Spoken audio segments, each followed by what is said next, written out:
for a diversity of opinion to be expressed, which you don't find elsewhere. It's really exciting. We don't hold back. We're free to say how decisions that are taken here affect us all around the country. Only on GB News, the People's Channel, Britain's news channel. GB News is the home of free speech. We were created to champion it, and we deliver it day in, day out. Free speech allows us all to explore and debate openly the issues most important to us, our families, and of course, the British people. Having challenging conversations to enlighten each other. Which is why we hear all sides of the argument. We are the People's Channel. We will always stand by the freedom to express yourself. On TV, radio and online. This is GB News, Britain's news channel.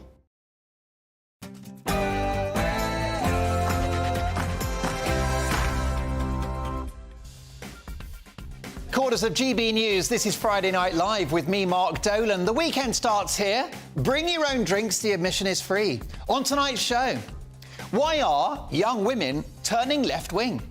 Also, should we burn everything from 150 years ago in case it's linked to slavery? Is the NHS now more unpopular than Harry and Meghan? And as demand collapses, are electric cars glorified mobility scooters? Plus, as he turns 60, can Nigel Farage make Britain great again?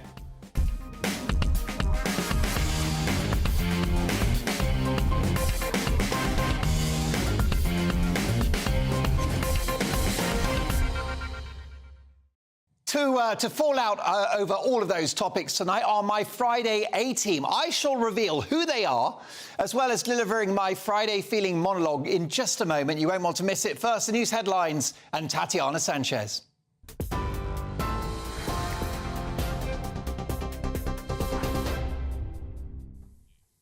Mark, thank you. The top stories this evening. Police are searching for other body parts after the discovery of a torso at a Salford Nature Reserve. Greater Manchester Police says the human remains were found wrapped in plastic by a member of the public at Kershaw. The gender and age of the person are currently unknown, but police believe it was an adult. A murder investigation is now underway and a search is taking place in the local area.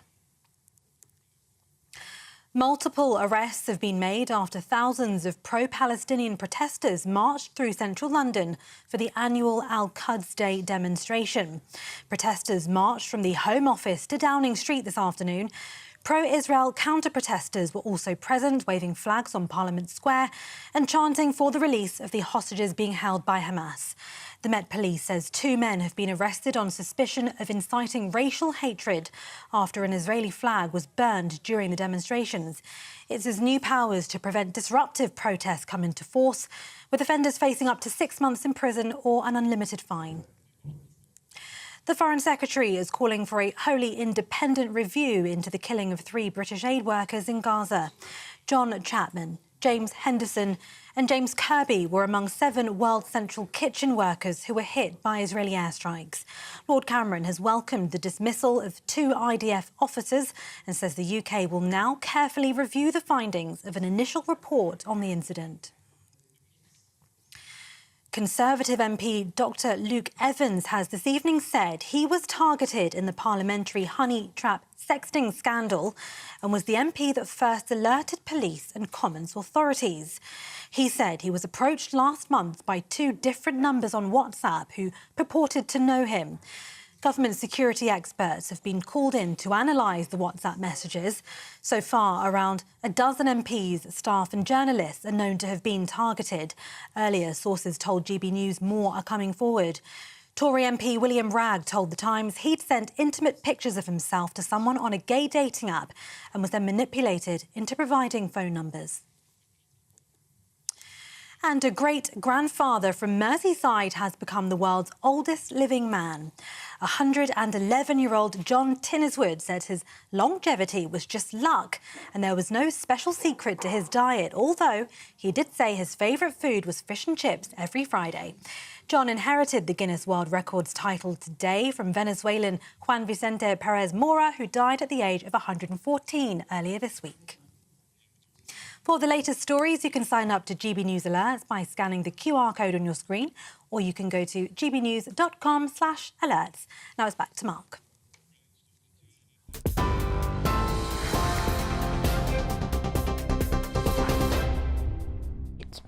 Oh dear, not another sex scandal. A leading Tory MP, William Wragg, has told the Times newspaper that he gave personal phone numbers of fellow MPs to a man he met on a dating app because he feared being blackmailed if he didn't fulfil their demands.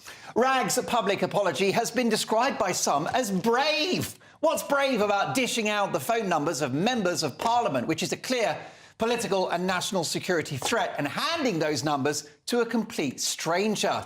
And what's he doing, glued to his phone, looking for a date on Grindr? Well, when they said he bends over backwards for his constituents, we now know exactly what that means. Anyway, I've received a message from Wragg himself. Let's take a look. God, blimey, how is that even possible? He should be in the Olympics. Now, Aaron Taylor Johnson, the man tipped to be the next James Bond, is in trouble with the council over his plans to rewild his property with native plants. The local authority have said, Dr. No.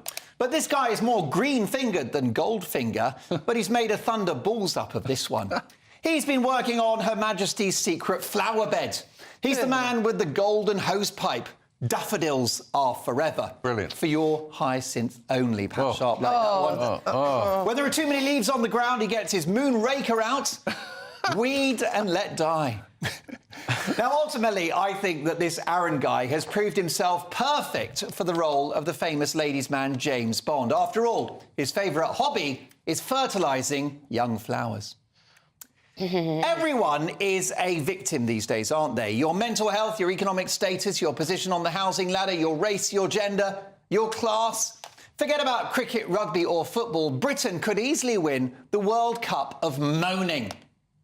Now, if everyone's got a grievance, particularly young people, well, the bottom line is we don't realise how lucky we are. And young people in particular have got more than any generation in history.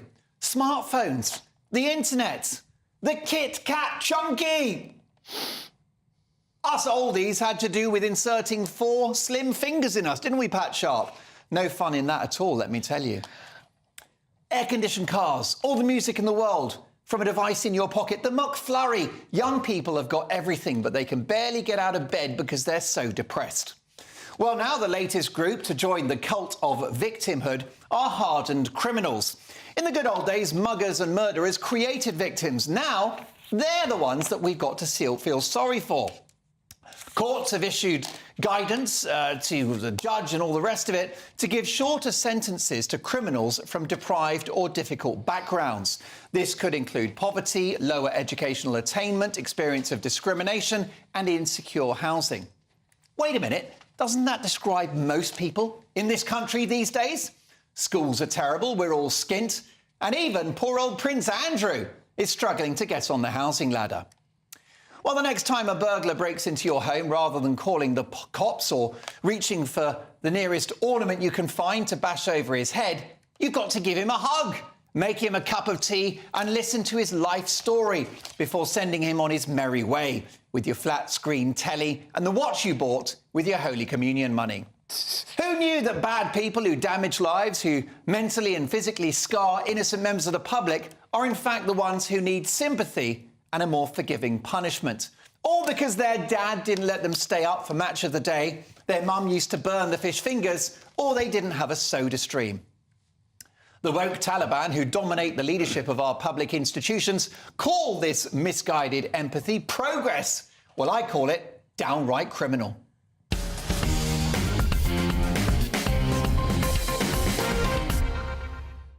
Well, that was my Friday feeling. I think that all of this proves, once again, that the world has gone mad. Helping me navigate the madness tonight are my Friday A-team. The jewel in the crown of BBC Radio before they were stupid enough to let her go, and the ratings are now through the floor. Lovely Liz Kershaw.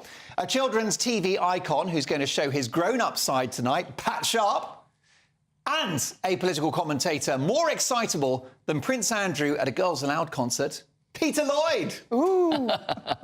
Extraordinary stuff. Peter Lloyd, good to see you. Nice to see you. I've got to say, Mark, that is one hell of an outfit. I'm not messing around. I'm rivaling Simon Cowell for the chest hair Can you do another button for the ladies? Of course I can. I'll be naked by the end of the hour. Don't worry about that, Liz. She wants another button done up. She probably does. What about this story, the Tories? I'm quite shocked about this. William Wragg, on a gay dating site, the Tinder thing, sharing numbers of other hot Tory backbenchers. I know, it's astonishing, and it always makes me think, when will politicians ever learn? These scandals have been going on since the beginning of time. Nobody ever learns from them. It's the same old thing, and it always seems to be some Tory politician or peer come on. who's involved in a scandal. I mean, I'm not necessarily anti-Tory, but it always seems to be the Tories. Liz Kershaw, what is it about Tories and sex? Well, I think he's repressed posh boys, but William Wragg's not posh. In fact, I know the people of Hazel Grove very well, our family there, and he's probably being called toe rag in graffiti already. But yeah, I think there's a lot of public school repression, which tends to, you know, sort of be at the core of the Tory party rather than the Labour Party. But I used to be a member of the Liberal Democrats. Blimey, I wouldn't admit that in public. I've been around. You've been on a journey. Yeah, and the scandals I could tell you about some of those people. So it's not just restricted to Conservatives. No, and this chap, Will Wragg, he didn't actually go to private school himself. It begs the question, Pat Sharp, do politicians deserve a private life? Well, I think everybody deserves a private life, and I'm so pleased to be on your show because you mentioned me 3 times in the monologue. Imagine if I wasn't here. You just kept going, Pat Sharp, Pat Sharp, Pat Sharp, and then he's not here. It would be awkward. Yeah, it would be. But everybody deserves a private life, absolutely, yeah. Yeah, I mean, do you think that he's done... I mean, people said his apology was brave, but I mean, what's brave about giving your phone number to other colleagues, which is a national security threat? What was he thinking? Well, that was totally cowardly. But it's very brave to fess up and say it was me before he's, you know, revealed anyway in the papers. Yeah. But I think another thing about MPs, if you've hung around with MPs in the bars, as I have, you find that, you know, they're separated. They could be 400 miles from their partner. All right, and they've got, you know, they've got long nights to fill. Of course they do, yeah. So were they appropriate in your company because you're a very fine, attractive woman? Not at all. I remember going to help one MP canvass. Oh, I'm glad you finished that sentence. Yeah. I was wondering how you were helping him. And I said, well, where am I sleeping?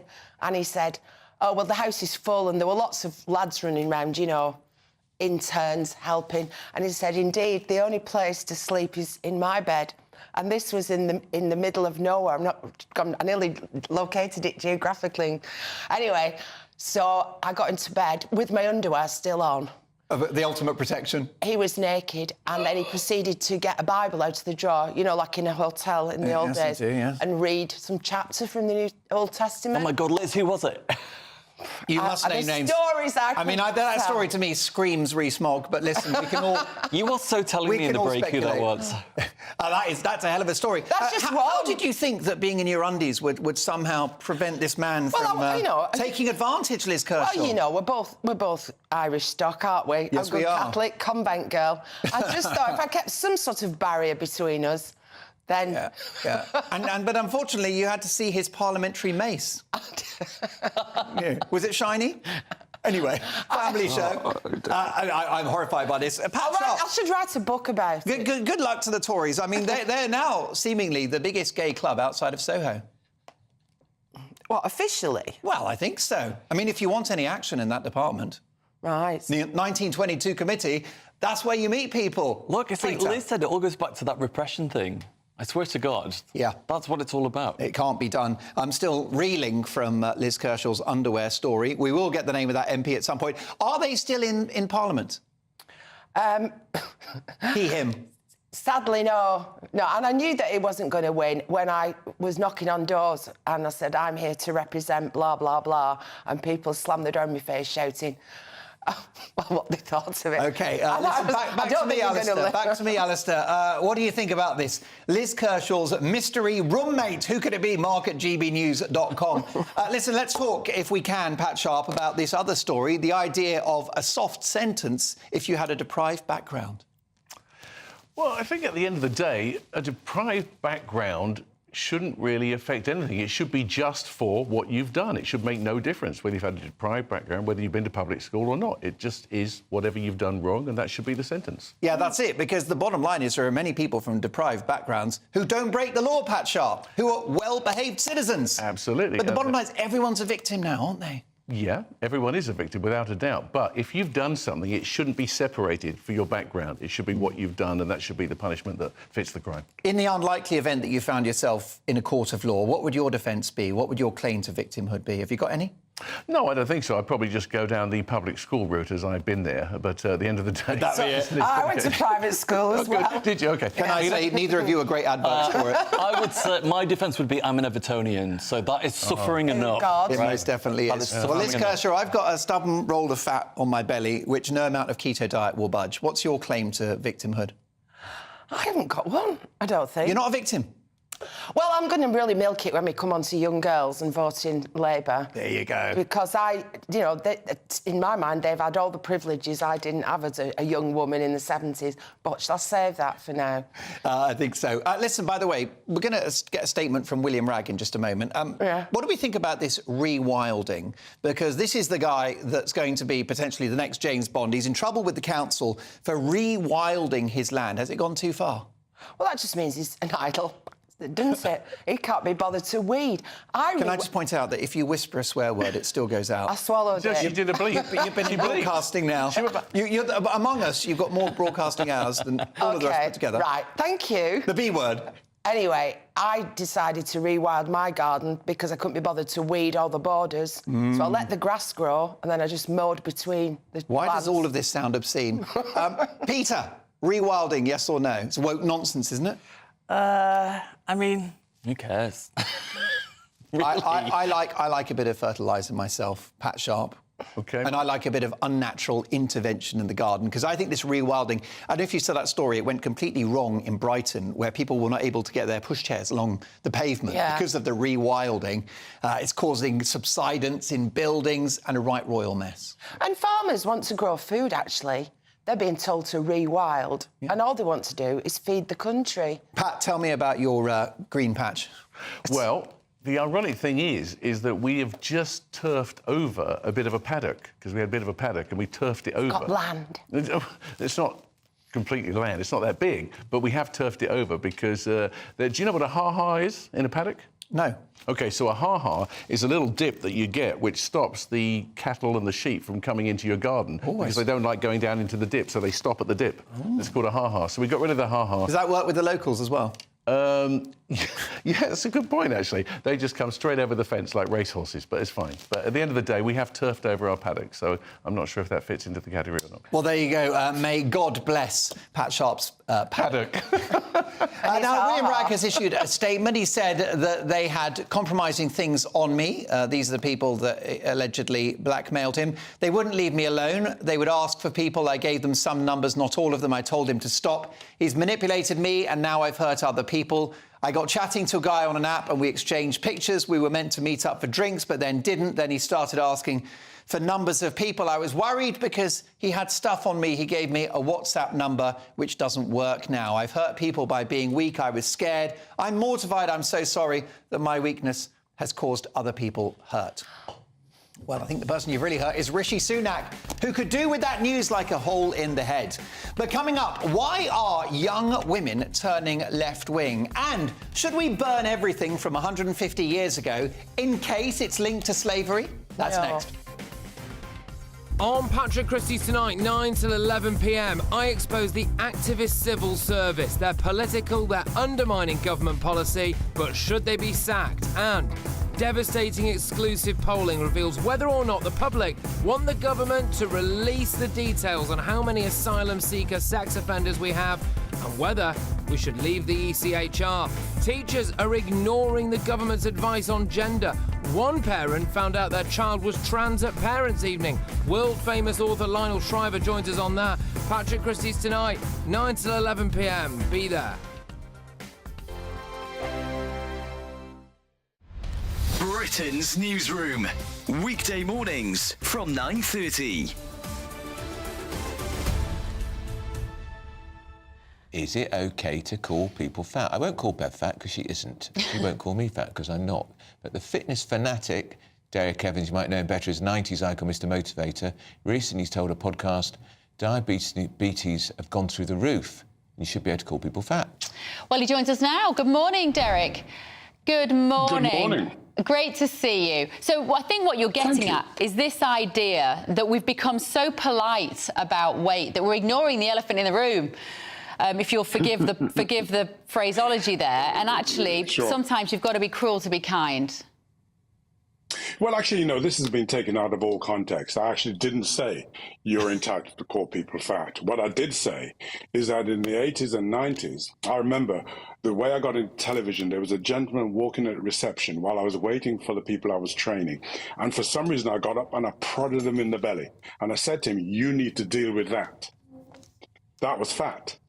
We have a nation where obesity, diabetes is killing every one of us. And unless we take responsibility for our health, rather than waiting for government to do this, government to do that, it is our responsibility, right, to look after our independence and our health. And as we get older, it's even more critical, right? And that's why I'm here as an example saying to you, listen, I'm 71 years of age and movement is medicine. And you can't sit around watching television and not going out to the gym or wherever. You will never, ever be able to look after your family and everything you've worked for. You will lose it. I've never seen a deposit account behind a hearse. No matter what you work for, the most important thing you can do with your life is every hour, do something active. Every hour. I'm Andrew Doyle. Join me at 7 o'clock every Sunday night for Free Speech Nation, the show where I tackle the week's biggest stories in politics and current affairs with the help of my 2 comedian panellists and a variety of special guests. Free Speech Nation, Sunday nights from 7 on GB News, the People's Channel, Britain's news channel. Every Sunday from 11, join Michael Portillo. There'll be topical discussion, looking at the week before and the week to come. So kick back and relax at 11 a.m. on Sundays on GB News with me, Michael Portillo. GB News, the People's Channel, Britain's news channel. Good afternoon, Britain. Good afternoon, Britain. Weekdays from midday, we bring you the most compelling stories from across the United Kingdom. And why it matters to you. From your doorstep to our inbox. That's right, we want to hear from you. Good afternoon, Britain. Only on GB News, the People's Channel, Britain's news channel.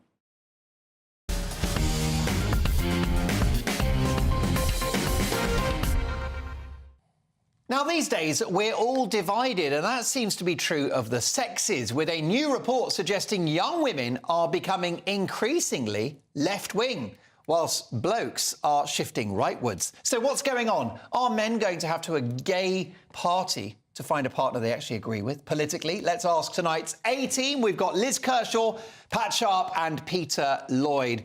What's going on here? You are a lady. We can confirm that. You identify as a woman still, Liz Kershaw?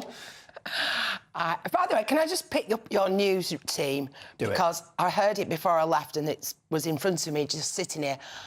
It's really sad. There's been a body found in Salford and they don't know what gender it is. Hello, it's got bits. It's what sex, either male or female. The gender, well, how would you know what that is? It's what somebody expresses while they're alive. Well, yes, that is an ongoing debate. So I think to be correct, they should be saying they haven't said what sex it is yet. Hard to disagree with you, I've got to say. Listen, Liz, now that you've got that off your chest, which is what this show is about, let's talk about why young women are becoming left-wing, and is it a problem? Well, I don't think it's that new. I mean, as we saw, it was under the headline in the Telegraph, I won't date a Tory. And I think that's so offensive when people are so intolerant and divided. They can't go to a party or the pub and discuss a topic, a political issue from 2 different points of view and share some common ground and empathise and find out why that person thinks that. Why do we have to hate each other? So I can never remember asking a boyfriend, is politics? Yeah. And I've always been quite political. You just sensed by making conversation and exchanging views whether you're on the same wavelength. So would someone's politics ever put you off romantically? No, wouldn't put me off. I wouldn't say I can't go out with you because, but I think it's very exciting when you get to know somebody and you realise that actually all your values are the same. You've got the same amount of knowledge, you've read as much, you've got the same worldview, you've just click. But I'm thinking of a particular person in my life, but I don't know what he voted. Yeah, I mean, listen, it's an interesting one, Peter. Young women are heading left and blokes are heading right. What's happening? Yeah, I'm not surprised by that. If you look at universities, young women dominate universities now, and most universities, most college campuses are woke factories. They pump out liberal ideas to the extreme, and so it's not surprising that young women are being inculcated with this worldview. And if you then look at what they study, young women tend to study the humanities or the social sciences, which are even more woke, so you have the problem compounded there. Yeah, I mean, is it proof that women are just nicer than men? Because the idea of being left-wing and woke, no. You care about other people, you're empathetic. Well, no. Listen to this. I printed the article out before I came down. I'd read it yesterday. It's once you made that. We asked Honor, 21, who's reading economics at Warwick. My son went to Warwick. His friend ended up in the Daily Mail because he walked past somebody and twanged a bra strap at a party, and he was in the Daily Mail as a sex pest. Crumbs. Yeah. She replied, I think young women are more empathetic in comparison to young men. We are kinder, more inclusive. We recoil from the idea... Now, these are original ideas of Honours at Warwick University. We recoil from the idea that the homeless should be criminalised. We care about underdogs, migrants, people of colour, LGBTQ, communities that are marginalised. Well, we'd all do. OK. I would argue we all do. We're all woke in that sense. It's how we solve it in different ways. What people haven't got at that age, and I can speak for me when I was at Leeds, you have no notion of how the world works. You've no notion of capitalism or... not in the same way you do when you get older. Personal responsibility. Yeah, accountability. You've no idea of how the money is made to build a university, probably in the old days from a philanthropist with a big factory exploiting the workers. You've no idea how education is paid for. This is when it was free, you know, obviously getting into a lot of debt. You've no idea why interest rates are set in a certain way.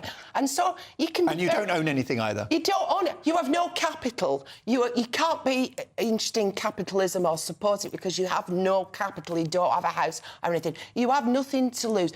I was idealistic. I remember I used to vote Green. Right, that's even more offensive than Liberal Democrat. Pat Sharp, let me ask you about this. The men are turning right, young men. They're watching videos by influencers like Andrew Tate, who says, be a man, be toxic, be masculine. Is that the way to go? Why are the genders separating politically? No, Andrew Tate's definitely not the way to go. He's the way not to go. I figure that to put a spin on this from the point of view of what you're saying, and I don't know how many people were surveyed for this because I haven't I think 25,000 young people. OK, so if anybody's going left, it's probably just because they love getting on a plane and heading to business. It's just turn left and that's the way it goes, you know. No one wants... my kind of left. No one wants economy. Sorry, there's another quote in this article from another student who says, I would have voted Labour at the last election, but I was on my gap year. Oh, for God's sake. In Tanzania. Touring. Doing the white saviour bit. Listen, more than the usual amount of pearl-clutching at the Antiques Roadshow this week when one of their top experts refused to value an ivory bangle because it was related to the slave trade. I just don't want to value it. I do not want to put a price on something that signifies such an awful business. Blimey, he wouldn't value it. Following ambulance workers and train drivers, are TV historians the latest professional group to go on strike? What else are we going to stop valuing? Those posh houses in the merchant cities of Bristol and Edinburgh? What about antique furniture? Wasn't that a dividend of the slave trade from 200 years ago? Who cares? None of us were there. We didn't do it. It was bad. The end. And as for no valuation of the item, well, the Antiques Roadshow is the most boring programme in the world. It's the presenters who are the tired, dusty, ancient relics, and the only reason we watch the bloody thing. is to find out how much that pensioner Edna is going to get for the Rembrandt she found in her attic. We're all praying it's enough for a new conservatory and stair lift. Why are we so afraid of the story of slavery? Britain is the country that ended it after every country and every empire in history indulged in it. It cost Britain a fortune, both financially, in trade and in lost lives, to end this evil crime. So I think we should talk about slavery more and celebrate the fact that we here in Britain were on the right side of it. And whilst this expert won't offer a valuation, I thought I could offer my valuation of the Antiques Roadshow. If I was insuring it, I'd say it's worth about £1. It won't need to go in a safe. If I was the Beeb, I'd stick this tired TV format back in the attic where it belongs. So, should we burn everything from 150 years ago in case it's linked to slavery? Let's ask my A-team. Peter, what do you think about this?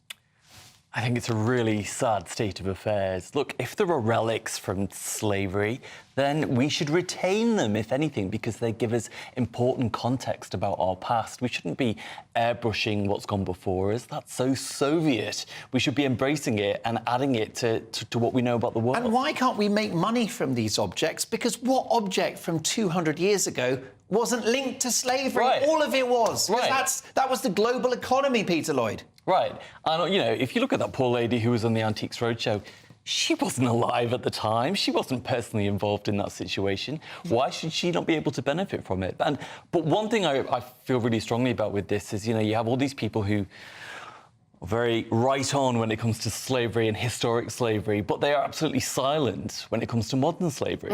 You know, you look at somewhere like Pakistan, which is the hub of modern slavery, or you look at contemporary Africa, where there are 10 million living slaves right now as this programme goes out.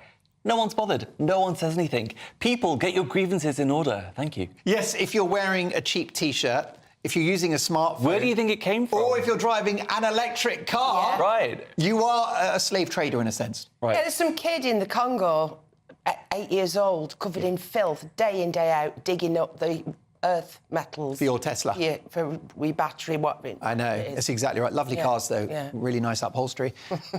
Pat Sharp. You think? Antiques Roadshow. Yes, never seen it, Mark. Never watched it. You don't drink and you don't watch the Antiques Roadshow. Can I just say that if you did watch the Antiques Roadshow, it would be very bad for your health because it's so boring. Don't you play this 20p game? What's like that? The royal family. Tell me more. Not the Queen, you know, the royal family. Well, you go, like Dad would go, hey, I think that's worth £5. Here, put your 20p's in, and then they'd all have to have a bet, and then they'd say, this is, I value this at £2,000, and then the person who was nearest got the 20p's from that round. It just builds the tension. Well, it's not a bad shout. Was this guy right to swerve a valuation? After all, slavery was an evil crime, Pat Sharp, and perhaps it was the right thing to do. What do you reckon? For him, it seemed to be the right thing to do because he was happy to make that decision while he was on television, and it was a recording. Perhaps the producers could have asked him to change his mind, but obviously he was set in his ways, and that's what he wanted to do. I think that anything to do with the past could be left in a museum, then people could decide if they want to go and see it or not and make their own decisions. A case in point, actually, is ivory, which he was handling. Yes. It's abhorrent that elephants were slaughtered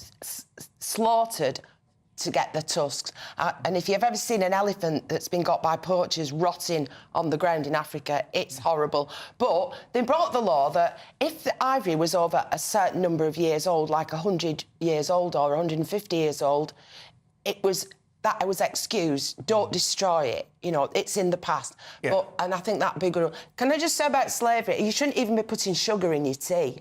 Yeah. You shouldn't have sugar in anything. Correct. You and I don't. You shouldn't go into an Edwardian building. They should demolish the whole of Liverpool city centre.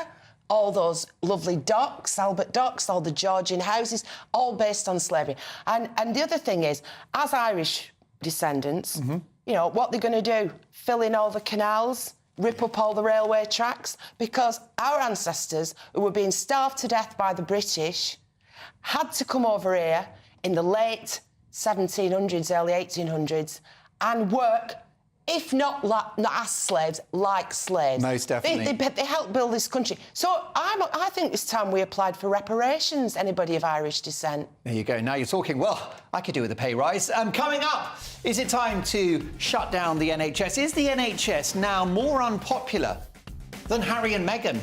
And as demand falls through the floor, are electric cars glorified mobility scooters?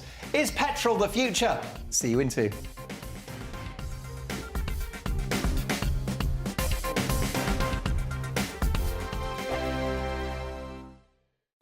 Hello, good evening. Welcome to your latest GB News weather update. Storm Kathleen is on the way for this weekend. It will turn unseasonably windy, but it's also going to turn unseasonably warm as well.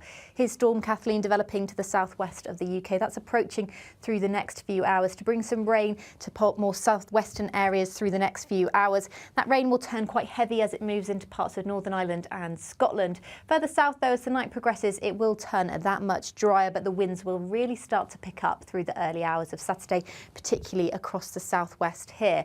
However, it's a southerly wind. It's dragging up exceptionally mild air, so it's going to be around 12 or 13 degrees to start the day on Saturday for many of us. So it's going to be a very mild day. Across the east as well, it should stay largely dry through much of the day, but you will notice that breeze. But it's in the west where we'll see the strongest winds. There is a wind warning in force for Northern Ireland, many western areas of Scotland, Wales and England. Here, there's likely to be some travel disruption. So if you are travelling about, make sure you check before you travel on Saturday. But in the east, where it's a little bit more sheltered and warmer, we could see 22 degrees on Saturday. Now, Sunday's going to be another fairly mild day, but there's going to be more in the way of showers for central areas of England, Wales, the southwest as well. These could turn heavy. The winds will also remain very strong across the far north of Scotland on Sunday. Into Monday, northern areas will likely stay fairly unsettled, but it looks like it could turn a little bit drier across the south, with temperatures returning closer to average. GB News is the home of free speech. We were created to champion it, and we deliver it day in, day out. Free speech allows us all to explore and debate openly the issues most important to us, our families, and of course, the British people. Having challenging conversations to enlighten each other. Which is why we hear all sides of the argument. We are the People's Channel. We will always stand by the freedom to express yourself. On TV, radio and online. This is GB News, Britain's news channel. Are the newspapers getting you down? My wife didn't divorce me that month. Struggling to separate the wheat from the chaff? I know that it's a bit of a circus at the best of times. Well, don't worry. Headliners has got you covered. We'll take the burden of reading the day's news, and if we get depressed, who cares? It's an occupational hazard, frankly. That's Headliners on GB News from 11 p.m. till midnight, and the following morning, 5 till 6 a.m. on GB News, the comedy channel. Nah, just kidding. Britain's news channel.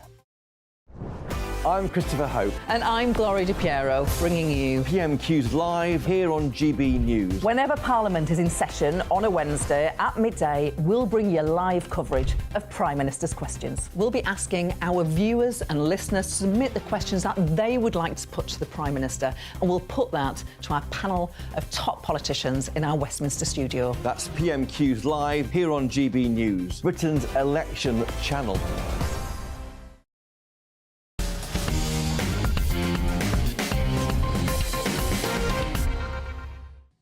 Now, as they're blowing up left, right and centre, and with sales collapsing, are electric cars glorified mobility scooters?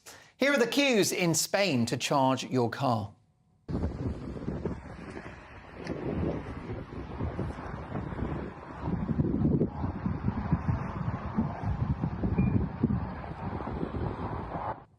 So, is petrol the future? My Friday A-team have the answer. We've got Liz Kershaw, Pat Sharp and Peter Lloyd. What do you think about this, Pat? You're a bit of a petrol head yourself, aren't you? Well, yes, I'd like petrol to be the future, but of course they're going in, was it 2030 now? Didn't they move it to 2030? Yeah, it's going to be 2035. It's okay. A 5-year stay of execution. They keep moving it. OK, so I thought it was 2025 at one point. But either way, I would like to stay in a petrol car for a while, looking at those queues there.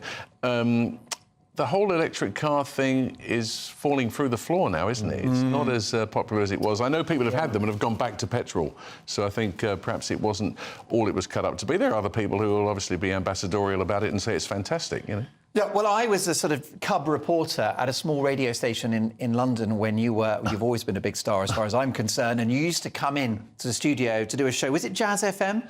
Well, yeah, it would have been in that building, yeah, absolutely. In that building, yeah. and you'd come in a nice Mercedes soft top. You've always liked a good car. Yeah. Why have you never bought electric? I just really like the sound of an engine. I've actually got a button in my car that makes the exhaust louder. I know it's a middle-age crisis thing, and I'm an old person, so it's crazy. What does that button say on it? does it say just sort of It's a vain idiot? It's just a picture of an exhaust like this, and you just press it. And my wife... think it's a picture of an exhaust? My wife says, do not touch the button. What make of car is it? Jag. Oh, I've got a Jag. OK, which I one? haven't got a button. It's an F-Type. XK soft top. Oh, that's nice. Yeah, the XK. So the F-Type was after that, yeah. How the other half is. Petrol. So I'll lend you my button. Does it change the performance of the car, or does it just make it louder? It's just the noise. It just opens the flap. All right. No comments, please. Spare me the details. Listen, family show. All I will say is that's it. So you've got no intention. Do you think that in the end the electric car will die? Will it become a relic of history? Do you think, Pat? No. It will have to survive now because you're not going to be able to buy a new petrol car or a new diesel car. Oh, so you'll have change to of government. But I think that it's really sad for... we both mentioned Jaguar Land Rover, Yeah. Britain's biggest car manufacturer. How messed about have they been? Yeah. They've rescheduled all the production lines Yeah. and everything to produce electric cars, and now they can't sell them, and people are paying a fortune for second-hand Jaguars and Land Rovers, all the models. And Jaguar don't know whether to carry on investing in electric, or is the ground rules going to change again? It's damaging for our economy and jobs. Well, definitely. Are electric cars the answer, Peter Lloyd? I don't think so. I've never really been a fan. I actually think they're a little bit overrated. They're not very good in cold weather. They're really expensive to fix. They blow up. Yeah. Right, they blow up, and you know, sometimes the steering goes off kilter and you find yourself driving down a ravine. Is that not your driving, Peter Lloyd? Well, I mean, you know, my driving... A very full social life. I'm actually a pretty good driver, actually, Mark. But, you know, I think they're a little bit overrated. I think if it weren't for Elon Musk, they wouldn't be half as popular as they are now. Oh, my And people come to visit you and they want to plug into your lecky. Yeah, of course they do. It's an outrage, isn't it? Speaking of which... Here is a story which will surprise no one. The NHS waiting list is probably, wait for it, 2 million people longer than previously thought, according to statistics from the ONS, whose efforts of late have been about as accurate as a Gary Barlow tax return. It means that almost 10 million people are now waiting to see a doctor. In other news, the Pope has Catholic leanings, bears relieve themselves in the woods, and Posh Spice isn't much of a singer. Desperate Brits are now turning to private medical insurance to get their knee sorted out or tackle their back pain. This is bad news for the authority and reputation of the NHS. People borrowing money, dipping into savings and effectively paying twice for a service they should have received in the first place. At some point, our NHS is going to become like the BBC, paid for by everyone, but only used by some. At the moment, you're more likely to get on a hot date with a backbench Tory MP than come face-to-face with your GP. So, what to do? Is the NHS now more unpopular than Harry and Meghan? Damning words. Pat Sharp. It's probably unpopular for the people who are on the waiting list, without a doubt. But when you do get into the NHS, you must admit they do a fantastic job. No. I don't know about that. Liz Kershaw. No, they don't. I've witnessed so much. But you're not allowed to criticise it. It's a religion. 24% of people now think the NHS is doing a good job. That's just 1 in 4. 250 people a week are dying in A&E waiting to be seen. It's so badly managed, so badly run. The waste is incredible. Mind you, in France now, you've got to wait 8 days to see a GP. But, you know, you just can't get to see one. The waste on inclusivity... Diversity officers. There's a list here, current jobs available. I brought it with me. Diversity and Inclusion Officer, Lancashire. Involvement and Lived Experience Officer. Equality, Diversity and Inclusion. Group Associate Director of Equality, Diversity and Inclusion. They're all over the country. Fancy living in Shrewsbury? OK, there's one there. Wellbeing and Inclusion Advisor. And so it goes on. That's just some happening. So, all about 40 grand, 63 grand. But the thing is, and that's like 2 nurses, I would have thought that the National Health workforce was the most diverse anywhere in the world because it's one of the biggest workforces in the world. And you see people from every continent, every country working there. We actively recruit from countries who need their own doctors and nurses that they've trained, but we pinch them. So, you know, how likely you can go and see a doctor. They could be Indian, they could be African, they could be Chinese. And, oh, by the way, my friend banged her head and we had to have a head examined and we had to wait all night to get the results because they were sending them by computer to China for somebody to analyse. Unbelievable. That's diverse. Did you isn't get it? your head checked as well, just to be on the safe side?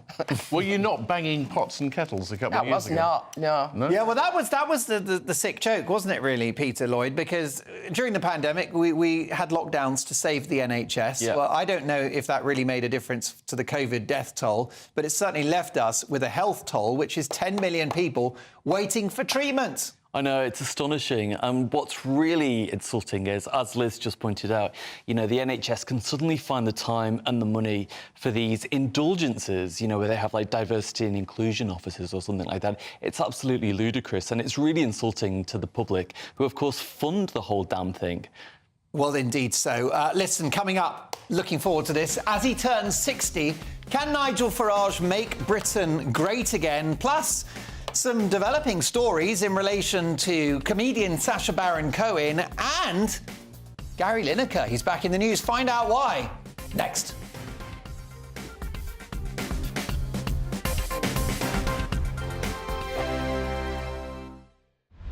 Britain's newsroom. Weekday mornings from 9:30. Is it OK to call people fat? I won't call Bev fat because she isn't. She won't call me fat because I'm not. But the fitness fanatic, Derek Evans, you might know him better as 90s icon Mr Motivator, recently told a podcast diabetes have gone through the roof. You should be able to call people fat. Well, he joins us now. Good morning, Derek.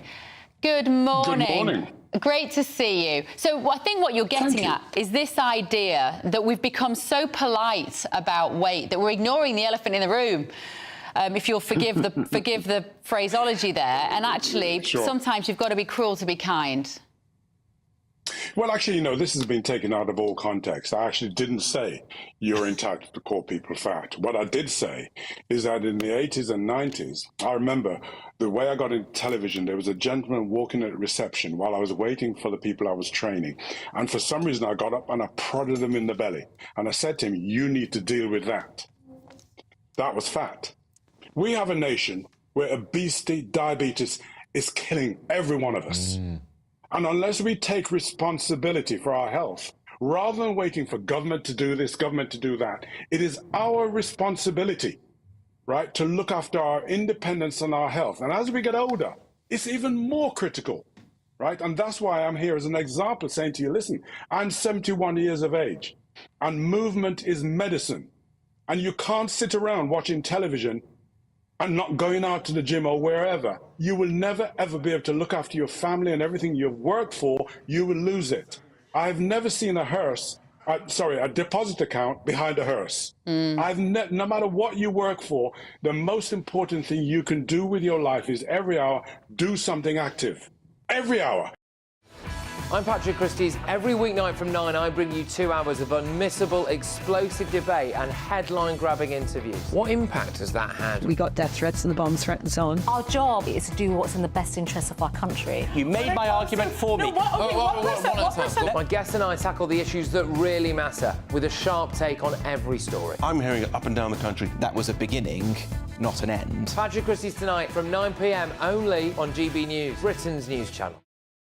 Join me, Camilla Tominey, every Sunday at 9:30 when I'll be interviewing the key players in British politics and taking them to task. This report basically says that he's not fit to stand trial. With an upcoming election looming over Westminster, now is the time for clear, honest answers. I agree. And that's precisely what I'll get. Is he indecisive? Incompetent? That's the Camilla Tominey Show at 9:30 every Sunday on GB News, the People's Channel, Britain's election channel.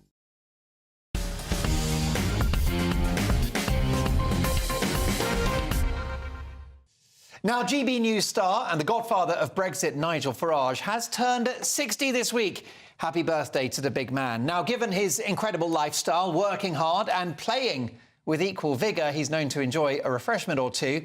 If he returns to politics, Nigel would be Westminster's answer to Ronnie Wood.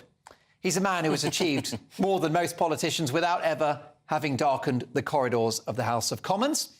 He spearheaded our departure from the European Union, by standing down candidates in 2019. He gifted Boris Johnson a much-squandered 80-seat majority. He's led a broadcasting revolution here at GB News, and he exposed the appalling crime of debanking, leading to the departure of the NatWest boss, who proved to be an utter banker. And he was a natural at swallowing testicles in the jungle. That private school education wasn't wasted after all. Love him or hate him, he is a political superman.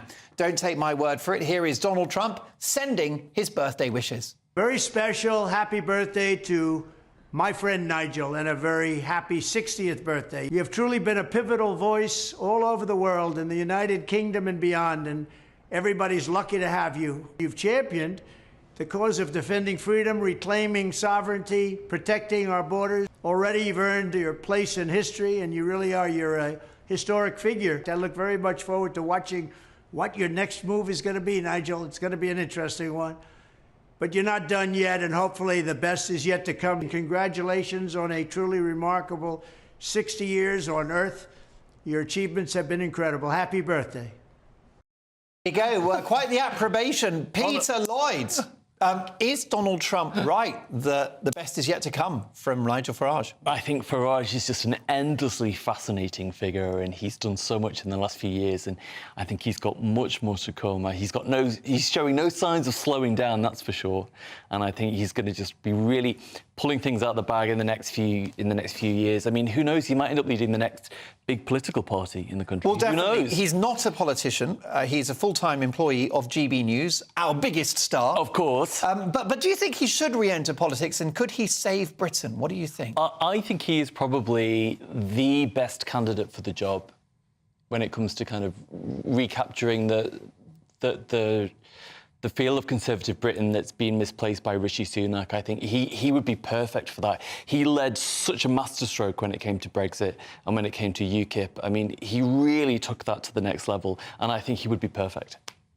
Do you think that he would do that as the leader of a reformed Conservative Party, or his own vehicle, which is Reform UK? What's the best way to achieve change, do you think, in his lifetime? I don't know. I mean, I would probably imagine it would be a hybrid of the two. Like a merger, almost? Yeah, almost. With Nigel as leader?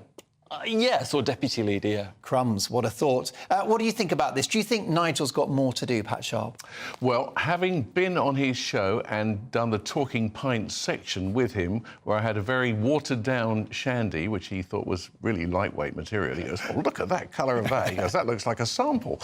At the end of the day, I think that he should be back in politics and perhaps give up his GB News show so that he can... How dare you? No, I think that he was and could be a really, really prolific politician in every shape and form. And do you think that he would win an election as leader of the main centre-right Conservative Party in the country, whether that's the Tories or Reform UK, Liz? Well, he wouldn't win the government with Reform. I don't think enough people yet this year ready and to probably not in his lifetime. Well, it wouldn't. Nobody would win with Reform at the moment, because at the end of the day, people are going to polarise and two-party system will prevail. But I think it's really amusing that we're talking about him possibly being the leader of the Conservative Party and therefore our Prime Minister. I went to this Conservative Party lunch near William Wragg's constituency, Hazel Grove. Did you meet your? Did you bump into your naked ex-roommate there? No. Okay. And he was. They were all. They were all scoffing about Nigel Farage and Brexit, and this was just before the referendum. And I said, excuse me, I stood up and said, laugh at them at your peril. They're not swivel-eyed loons. Right. And you won't be laughing one day. They'll be putting you out of power. And it's right. But if I were Nigel, I would stick with his platform on GB News is absolutely brilliant. GB News is really needed, and a lot of people come to it because he's on it. And I think he's far more powerful having a nightly show on a national television station than fumbling with his phone on whatever dating app he might prefer in a Commons bar. That's exactly right. You'll get accosted by Tory MPs. Finally, the BBC is to launch a video game starring Gary Lineker to apparently attract a younger audience. What do we think about this? Younger? Yes, can... The guy's older than me. The BBC, of course. The BBC think that somehow young people love Gary Lineker. Can this video game save the BBC? What do you think about Gary Lineker? Are you a fan, Pat Sharp? No, he played for Spurs and I'm a Gooner, so no way. And also, he's only going to attract the younger people who like crisps.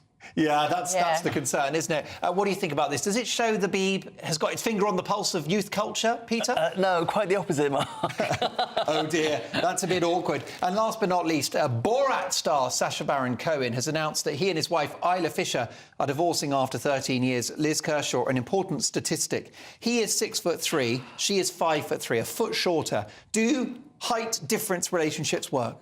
Well, they do male-female, and I think it's nature balancing itself. I've got really tall boys, my sons, and they've both got girlfriends about, I'm talking 6'4", 6'7", and they've both got girlfriends about 5'3", and I think it's nature saying, hey, you two, you could produce somebody a normal size between Well, listen, you turned out perfect. Let me tell you that next up, the perfect Patrick Christie's is live from 9. Patrick, what have you got for us? I've absolutely loved this show, Mark. Great stuff. Look, OK, all right, look, the civil service is launching a coup against the government. I'll talk about that. Exclusive polling data in relation to asylum seeker sex attackers, which I think we need to know about. Teachers are lying to parents about trans kids, and I've got an exclusive for you. It's a new debanking scandal, but you're going to have to stay tuned to find out what it is. God, blimey, thank you, Patrick. I've only just realised how much cleavage I've been showing for the last hour. We loved it. Through the roof. Listen, thanks for your company. Hope you enjoyed the New Look Friday Night Live. I'm back tomorrow at 9 for Mark Dolan tonight.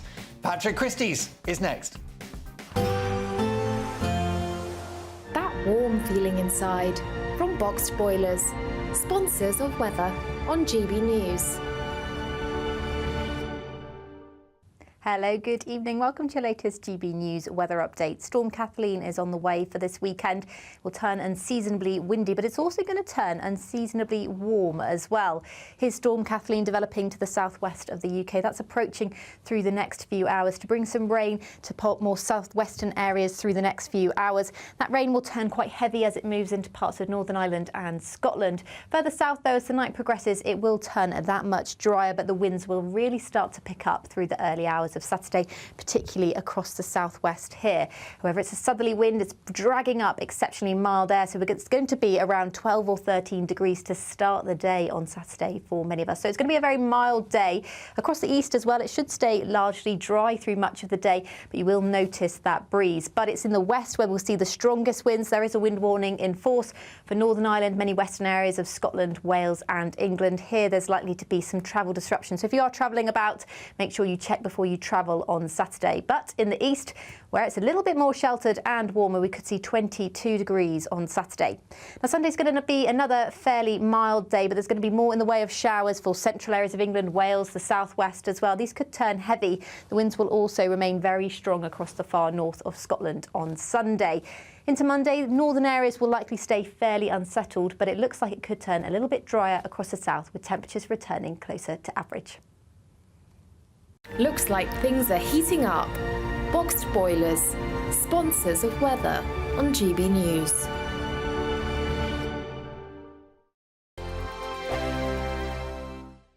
You could win our biggest prize giveaway so far. First, there's an incredible £10,000 in tax-free cash to spend however you like. Plus, courtesy of Variety Cruises, a bespoke 7-night small boat cruise for two worth £10,000. With flights, meals, excursions and drinks included, your next holiday could be on us. Choose any one of their 2025 Greek adventures and find your home at sea. We'll also send you packing with these luxury travel gifts.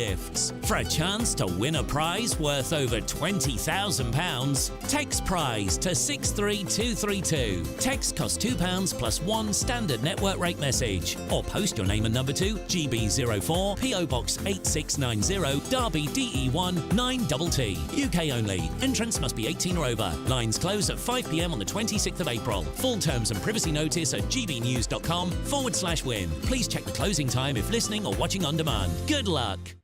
2024, a battleground year. The year the nation decides. As the parties gear up their campaigns for the next general election. Who will be left standing when the British people make one of the biggest decisions of their lives? Who will rise? And who will fall? Let's find out together. For every moment, the highs, the lows, the twists and turns. We'll be with you for every step of this journey. In 2024, GB News is Britain's election channel. GB News is the home of free speech. We were created to champion it, and we deliver it day in, day out. Free speech allows us all to explore and debate openly the issues most important to us, our families, and of course, the British people. Having challenging conversations to enlighten each other. Which is why we hear all sides of the argument. We are the People's Channel. We will always stand by the freedom to express yourself. On TV, radio and online. This is GB News, Britain's news channel. Are the newspapers getting you down? My wife didn't divorce me that month. Struggling to separate the wheat from the chaff? I know that it's a bit of a circus at the best.